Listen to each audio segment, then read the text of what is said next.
But what else is mentioned is the Twin Tower attacks in New York on September the 11th. I mentioned Islam was assaulted. Now, many of you were not born at that time. So many of you sitting here were not born at that time and do not realize the ramifications of the post-September the 11th world and how that links with the rise of new atheism.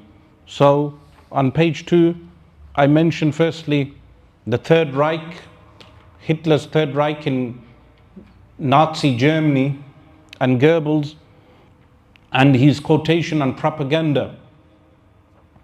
Propaganda has no principles of its own. It has only one goal.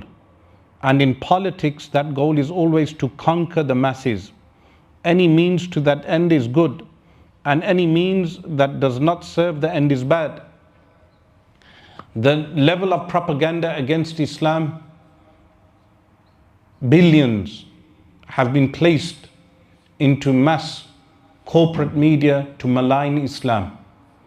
And this is why Shaykh Abdul Rahman Hassan Habannaka rahimahullah ta'ala said, if Islam was a man-made ideology like any other ideology, Islam would have finished, because the amount of enemies, the number of enemies that attack Islam, any man-made ideology would have finished. But Islam remains and will remain. But there is a mass propaganda regarding Islam.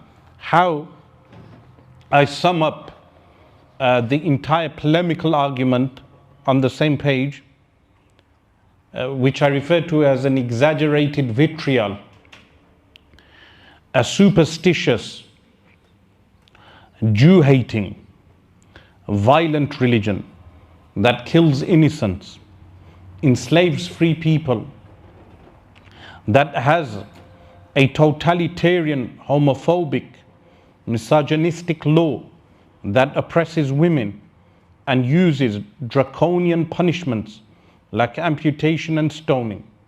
This sums up most of the emotive arguments of new atheism. Within that paragraph, within that statement, you will find one of the many arguments that new atheists or people who have left Islam, they will utilize to validate their leaving Islam. Some people with homosexual tendencies and they leave Islam, they will say Islam is what? Homophobic. Some of them will claim it is misogynistic. Women who may have been abused by their husbands and leave Islam, or abused by family members. And similarly, people who may have lived under totalitarian regimes or watched the propaganda on television against Islam, they will say, look, Islam is just a totalitarian religion that uses draconian punishments like amputation and stoning. So that encapsulates the media propaganda against Islam.